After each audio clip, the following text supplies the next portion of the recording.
buenas noches, amigos de esta misma semana. Muy buenas noches, Diana.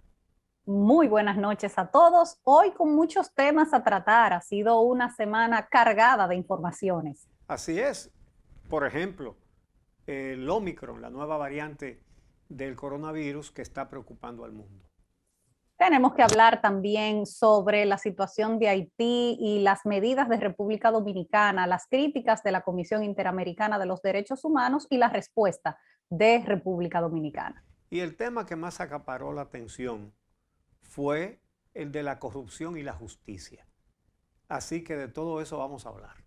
Específicamente esas auditorías de la Cámara de Cuentas con revelaciones sobre la administración de Gonzalo Castillo esta semana, también sobre contratos con la policía y la OISOE de las empresas de Alexis Medina. Hay de todo esta semana. Sí, señor. Ese es el contenido de hoy de esta misma semana. Regresamos en un momento. Esta misma semana. Bueno, señores, el coronavirus ha traído muchos sobresaltos. El último es la variante Omicron, que si bien hasta ahora no hay evidencias de que es más letal que lo que conocíamos ya, sí hay seguridad de que es mucho más transmisible. Tanto es así que algunos economistas dicen que aquí las cosas se han ido recuperando muy bien y que el gran peligro es ahora este nuevo ingrediente. ¿Qué te parece, Diana? Sí, y por eso varios países del mundo ya han estado tomando medidas, como por ejemplo el cierre hacia los vuelos que salen desde Sudáfrica específicamente, que es donde se han detectado la mayor cantidad de casos. Pero según la Organización Mundial de la Salud, ya la Omicron ha sido detectada en más de una veintena de países. O sea que evitar la llegada de esta nueva variante es casi misión imposible. Bueno, pero ya está en los Estados Unidos. Entonces ya prácticamente está casi aquí. Y aquí no se le pide ni prueba PCR ni ningún tipo de constancia de vacunación a los viajeros que vienen del extranjero. Esta es la queja precisamente de algunos viajeros. Vamos a ver. No vi ninguna medida. No me pidieron tarjeta de vacunación, no me preguntaron si me vacuné, no me preguntaron nada. No me pidieron tarjeta de vacunación. ¿No tomaron la temperatura entrando? No tomaron la temperatura. Solamente tú ves la maleta, tu ticket y para afuera. Bueno, pero esta semana las autoridades del Ministerio de Salud Pública han dicho que todavía no se ha constatado el ingreso de ningún caso de Omicron a República Dominicana. Claro que eso va a tardar. Recuerden ustedes que venir a comprobar la circulación de la Delta en el país tomó varios meses porque se envían las muestras al extranjero y eso luego tarda semanas y semanas y semanas en regresar con los resultados. O sea que ahora mismo la Omicron podría estar en República Dominicana y nosotros no saberlo. Exactamente. Varios países han comenzado a regresar a las restricciones. Por ejemplo, en Europa, el Reino Unido, Bélgica, Canadá, en Norteamérica, Alemania, Italia, Países Bajos, Australia, Dinamarca, Botsuana, Hong Kong, Israel, República Checa.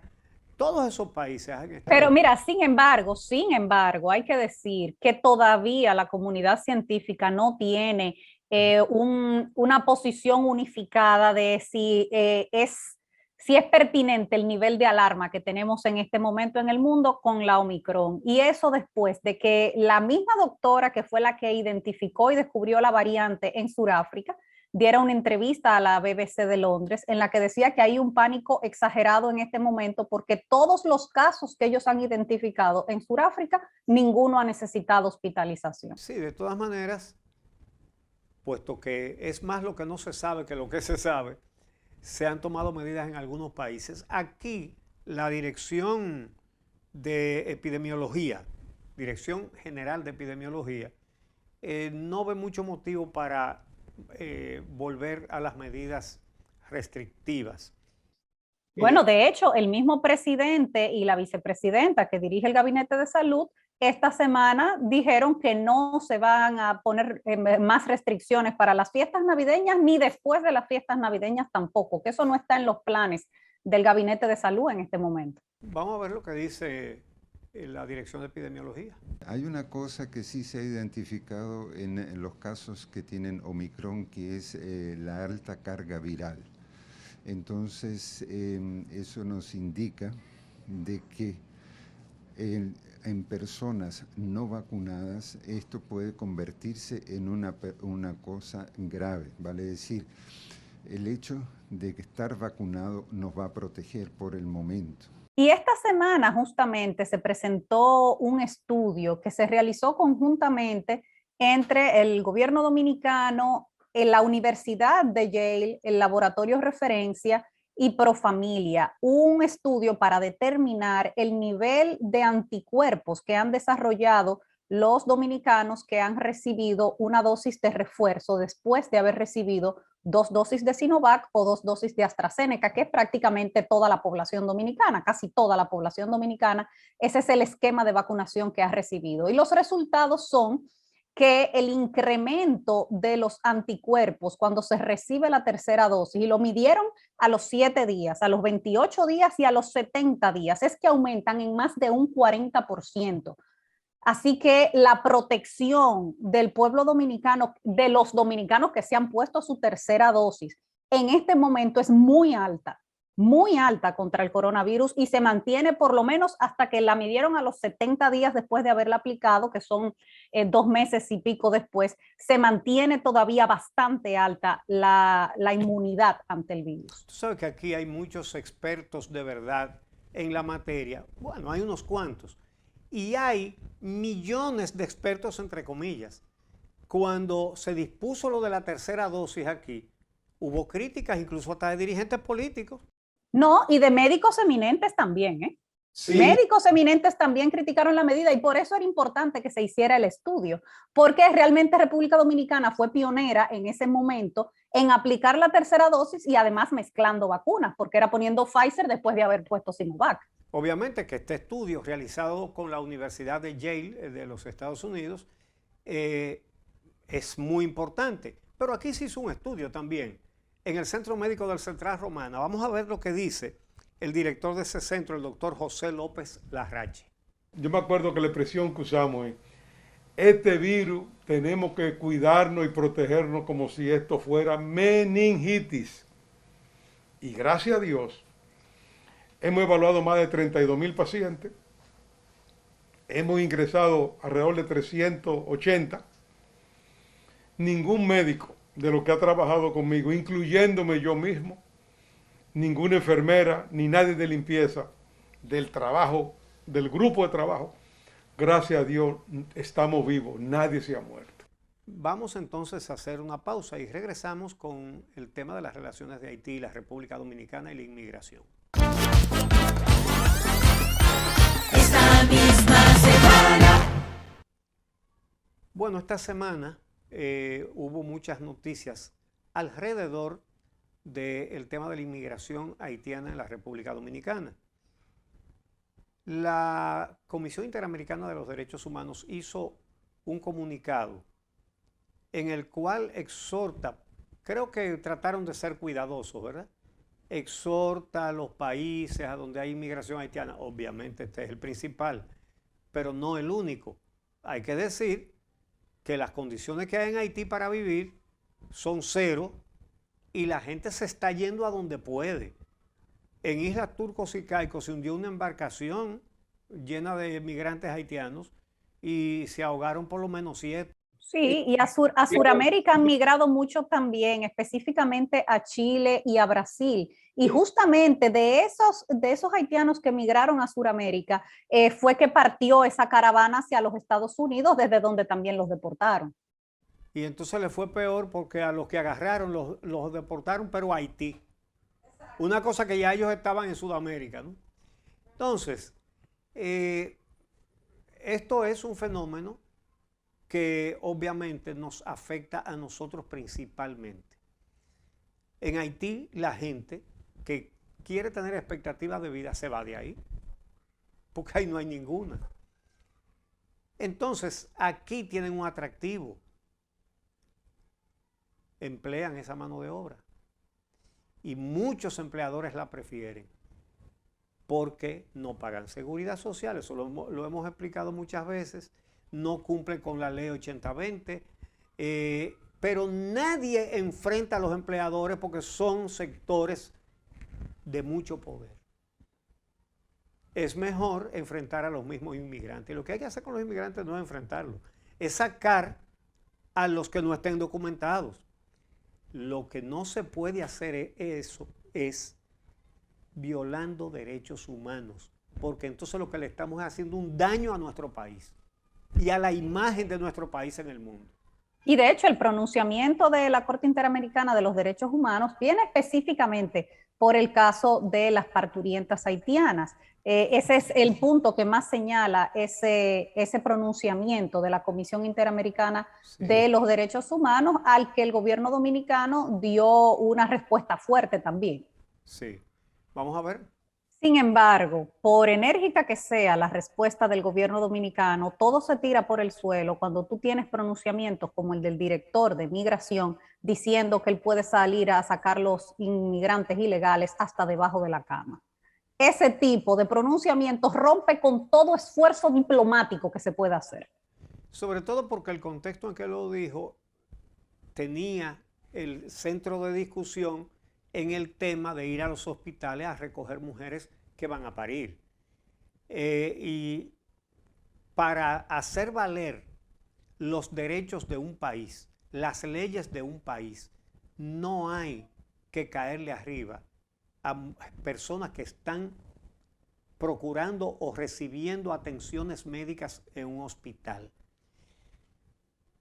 Eso entonces nos quita razón. Nos pone en una situación criticable y vulnerable. Y realmente el gran problema migratorio está en la mano de obra. Es ahí donde está. De nuevo, lo que pasa es que no se quiere enfrentar los intereses de los grandes empleadores que prefieren la mano de obra haitiana. Eso es lo que pasa. Por cierto, está a punto de vencer ya el plazo de los 3 meses que había dado Interior y Policía para que las empresas regularizaran su mano de obra extranjera.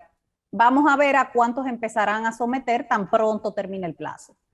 Apuesto a que ahí no habrá pronunciamientos tipo lo sacamos debajo de la cama. Oiga bien, si usted está ilegal, yo lo puedo sacar debajo de la cama. Si está ilegal, porque la ley me lo permite. A esta expresión respondió el vocero del PLD en la Cámara de Diputados, Gustavo Sánchez, con estas palabras. Hay derechos fundamentales que trascienden la nacionalidad. Y nosotros como República Dominicana hemos firmado acuerdos internacionales. El respeto a los derechos fundamentales no tiene que ver con nacionalidad, no tiene que ver con fronteras, no tiene que ver con color, no tiene que ver con estrato social, de ninguna manera. Por lo tanto, un ser humano es un ser humano, llámese como se llame, sea dominicano, sea haitiano, sea árabe, sea como sea, y respetar el derecho a la salud de una persona que requiere una atención médica. Bueno, mira, por otro lado, estuvieron participando senadores de la línea fronteriza en el almuerzo del Grupo Corripio esta semana, y estuvo Iván Lorenzo de Elías Piña, estuvo Valentín Medrano de Independencia, David Sosa de Dajabón, Dionis Sánchez de Pedernales y Ramón Pimentel de Montecristi, y ahí estuvieron abogando porque se establezcan controles y reglas. De hecho, algunos de ellos llegaron a poner en cuestionamiento ese supuesto control que tenemos en este momento de frontera sellada, de 12,000 militares distribuidos a lo largo de la frontera. Vamos a ver. No es que nosotros estamos pidiendo que no hayan haitianos. Ahora, que estén la cantidad que el país realmente pueda tener, quiera tener, porque lo decidió el país. Tenemos comunidades que están pobladas más por ciudadanos haitianos que dominicanos. ¿Qué quiero yo como fronterizo? Bueno, muro de producción, más Codevi. El 97% de los trabajadores son haitianos, mientras un 3% apenas son dominicanos. Las visas ordinarias que cuestan entre 400 y 500 dólares no se han parado nunca. Y hay 5 consulados que tienen, el que menos tiene 1.300 estampillas mensuales. Ese es el drama y ese es lo que está ocurriendo en República Dominicana. Y cada cónsul se embolsilla, por ejemplo, Puerto Príncipe, 1 millón, 1.200.000, 1.500.000 dólares mensual, producto de ese comercio con la visa. Otro planteamiento que hicieron los senadores fronterizos fue una cosa que se viene diciendo desde hace mucho tiempo, que es verdad, que es razonable, pero que no se hace. Y es incentivar la inversión en la zona fronteriza. ¿Qué es lo que pasa? ¿Cuáles son las expectativas de un joven en Jimaní, en Elías Piña, en Dajabón? ¿Cuáles son las expectativas? Si hay pocos medios de producción, ¿dónde se va a ganar la vida? No hay estudios superiores en esa zona entera. Óigame, lo más cercano de la frontera sur, donde hay una universidad de Barahona, que es una universidad católica, parece que muy buena. Pero mucha gente cree que Barahona está cerca de la frontera. No está tan cerca. Entonces, todos esos muchachos de esa zona son muchachos que ven las expectativas de su futuro fuera de ahí. ¿Y qué pasa? Que si se van los pobladores dominicanos de la frontera, queda espacio para los haitianos. Entonces, no es con violencia ni con nada de eso, es con inversión. Hay una ley de incentivo para empresas industriales que se instalen ahí y se han instalado algunas, pero eso está en pañales. Los resultados han sido pocos, esa es la verdad. Esa es la realidad. Y hace falta concentrar inversión en la zona fronteriza. Y de hecho, debería haber programas creativos de, por ejemplo, a campesinos dominicanos que viven ahí, ayudarlos dándole animales para la crianza con supervisión, por supuesto, para que no los vendan, para que los críen. Vacas, cerdas, chivas, etc. Asesoramiento y preparación de terrenos gratuitos y fertilización gratuita y asistencia de los agrónomos que trabajan para el gobierno, gratuita también. De tal manera, y darle la tierra, darle la tierra que sean del Estado a los campesinos dominicanos, para que tengan un sentido de pertenencia. Y entonces, el que tiene una parcela donde tiene cerdas produciendo, donde tiene maíz, donde tiene diferentes rubros, y comienza a ver que aumenta su sustento familiar, ese no va a dejar que haya nadie cerca de eso. Ese no va a dejar que haya nadie cerca de lo suyo. Entonces, es ese tipo de medidas. Es verdad que la zona fronteriza necesita asistencia y eso se ha cacareado muchas veces a través de la historia, pero no se ha hecho y es hora de hacerlo. Vamos a la pausa. Cuando regresemos vamos a hablar sobre las revelaciones que ha hecho la Cámara de Cuentas en auditorías a las construcciones de hospitales que se hicieron a través de la OISOE, también contratos para combustible en la Policía Nacional con empresas de Alexis Medina Sánchez, pero además la auditoría sobre las contrataciones de asfalto caliente durante la gestión de Gonzalo Castillo. Ya volvemos. Esta misma semana. El tema de la corrupción y de la acción judicial contra ella sigue siendo noticia importante en la sociedad dominicana. Han salido ahora auditorías de la Cámara de Cuentas, la de verdad, la de ahora, acerca de muchos casos. Por ejemplo, el equipamiento y construcción de 56 hospitales en el gobierno de Danilo Medina, así como también el asfalto, los negocios del asfalto, aquellos que denunció Marino Zapete con documentos oficiales, y el Ministerio Público no solamente no investigó, no quiso investigar los negocios que implicaban a Gonzalo Castillo, entonces ministro de Obras Públicas, y del fin del presidente Medina, Y en lugar de hacer una investigación de los hechos denunciados con documentos oficiales, lo que hizo una hermana involucrada del procurador Jean Alain Rodríguez fue someter a Marino Zapete a la justicia. Y le costó su salida de la televisión a Marino Zapete. Hoy esas irregularidades denunciadas por él las confirma la Cámara de Cuentas. Pero vamos primero con el tema de las auditorías realizadas a los hospitales y también en la Policía Nacional, porque involucran a Alexis Medina Sánchez, hermano del expresidente. Ante estas informaciones que han salido ahora y que definitivamente van a robustecer el expediente de la operación Antipulpo, ha reaccionado el PLD. Varios de sus legisladores dijeron que la justicia dominicana es selectiva. Vamos a escuchar lo que ellos dijeron.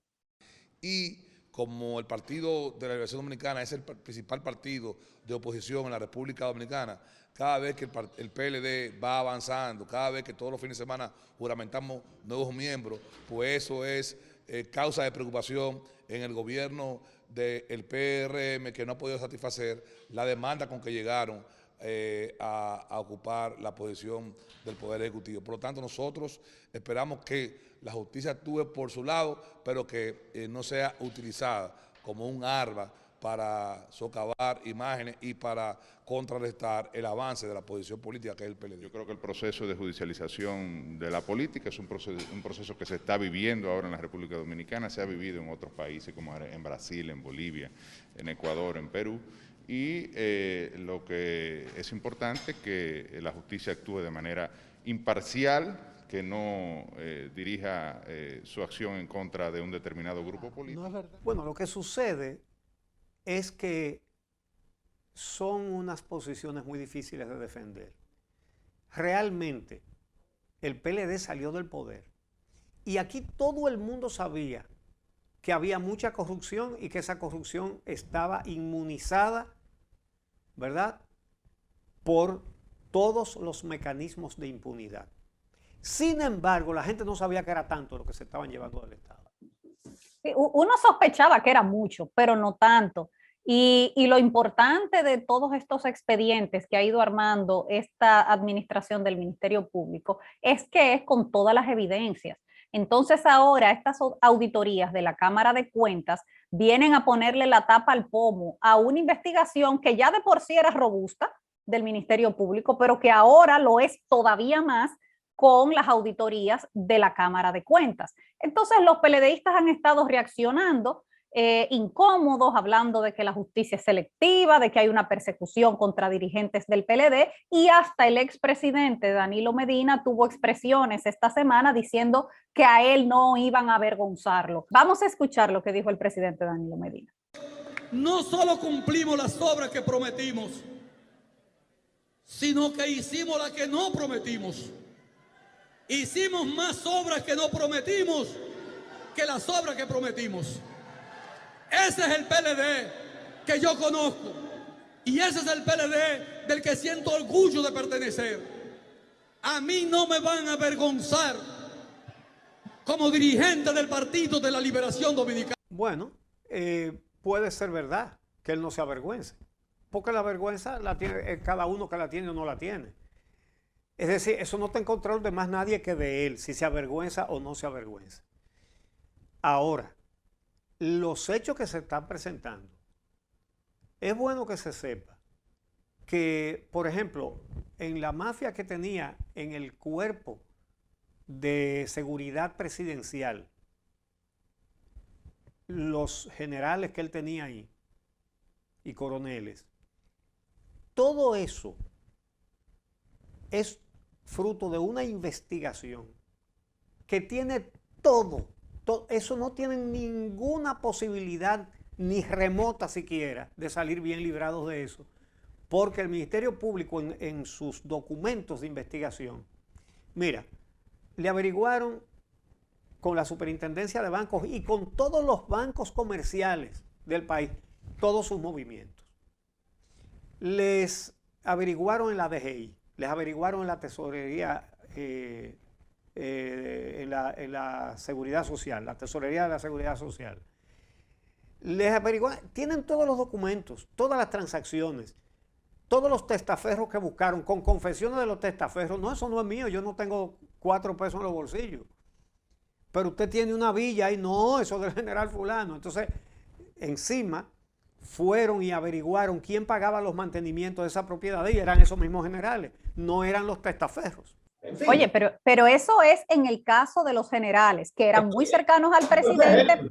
Claro, que eran muy cercanos al presidente porque eran los que dirigían su guardia presidencial. Pero es que es todavía peor. Es que sus hermanos están involucrados y eso es incontrovertido ya. Montos de miles de millones de pesos violando todas las leyes de contrataciones de la República Dominicana, favorecidos con contratos de miles de millones de pesos. Entonces, ¿qué es lo que viene a revelar ahora las auditorías de la Cámara de Cuentas? Por ejemplo, con la construcción de los hospitales a través de la OISOE, donde empresas de Alexis Medina Sánchez fueron favorecidas. Bueno, que se adjudicaron un montón de obras con unos procesos de excepción, sin ninguna evidencia de cuál era la urgencia de esas construcciones, sin remitirlo a Contraloría, sin remitir nada a la Cámara de Cuentas, por montos de más de 1.000 millones de pesos.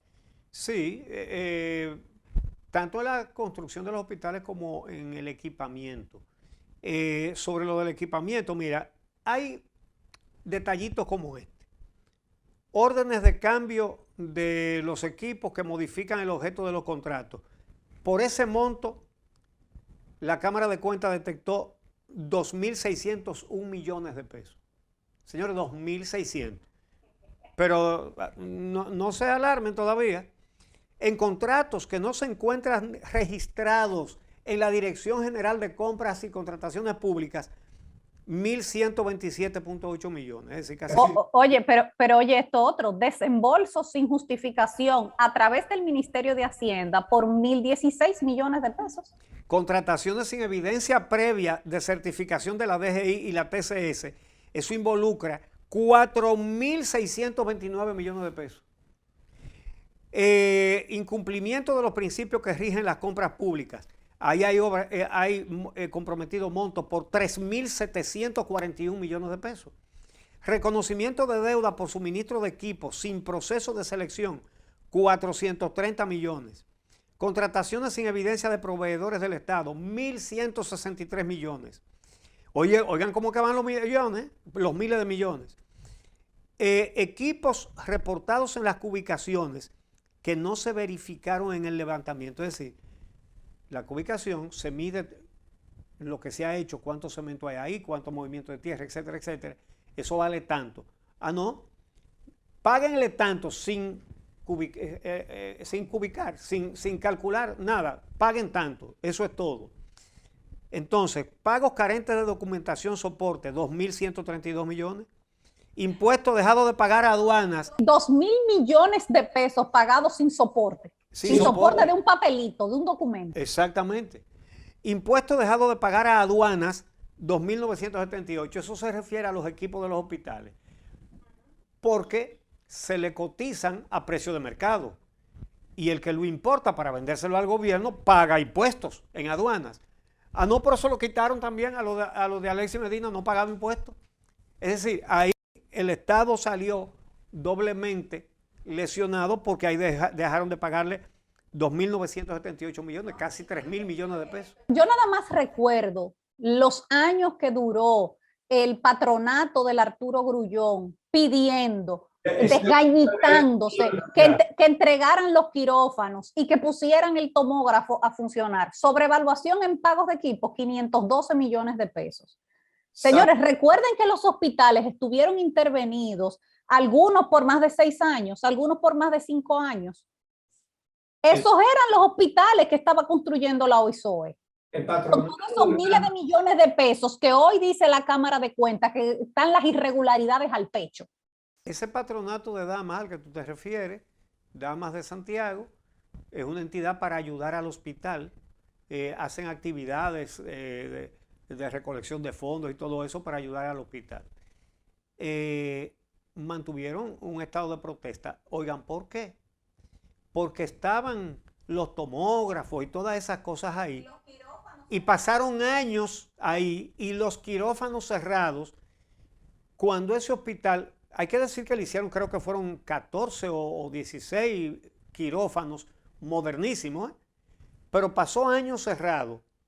Y ese hospital infantil no es el hospital de Santiago, está en Santiago. Es el hospital de las 14 provincias del Cibao. Y durante años, los niños de 14 provincias del Cibao no tenían dónde ser operados. ¿Cuántos murieron? Eso se puede investigar, ¿eh? Eso se puede investigar. Mira, eso llegó al punto de que las damas del patronato le dijeron a la OSOE, entréguennos a nosotros uno de los quirófanos que nosotros lo terminamos. No, y tampoco eso.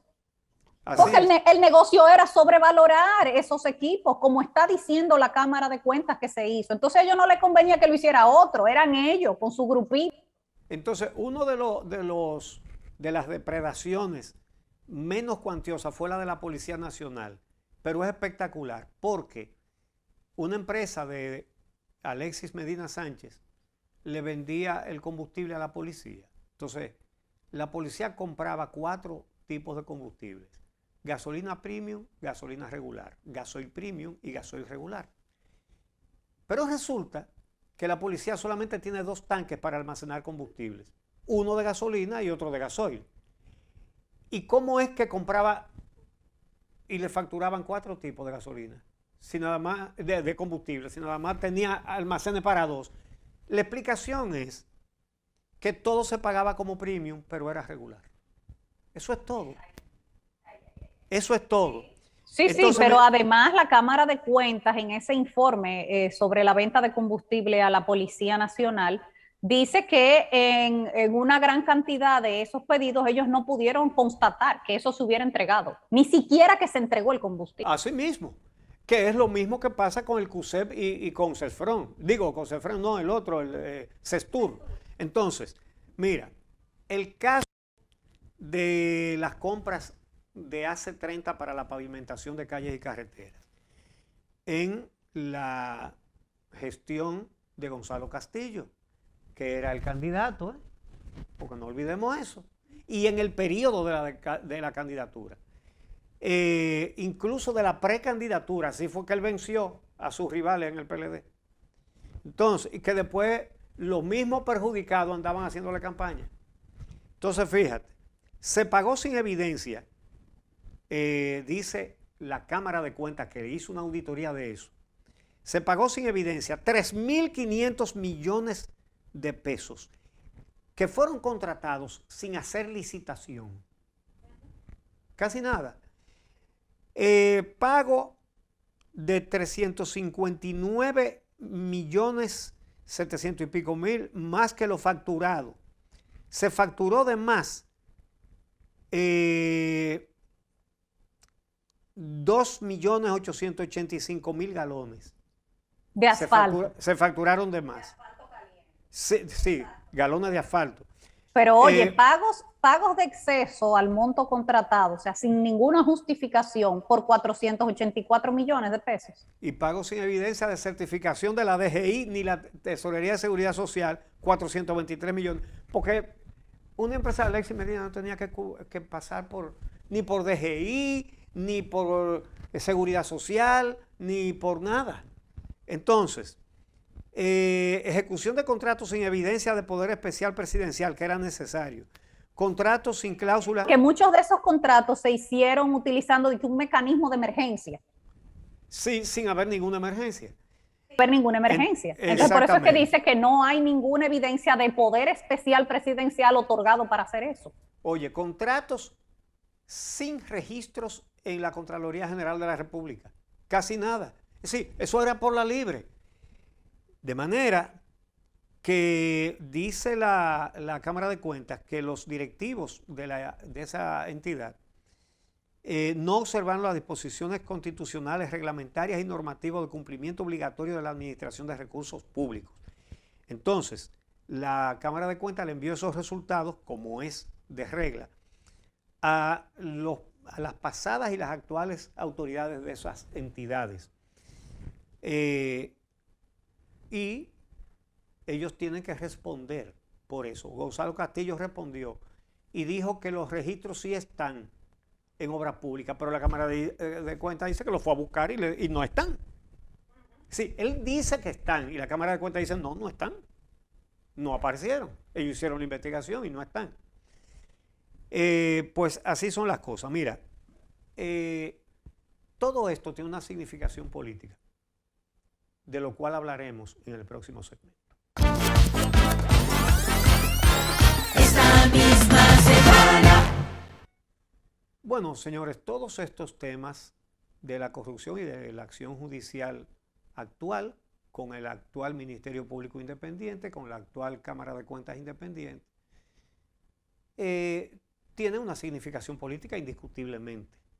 La gente está con las manos puestas en la cabeza viendo esta cantidad de miles de millones de pesos depredados al erario, incluso por familiares del presidente.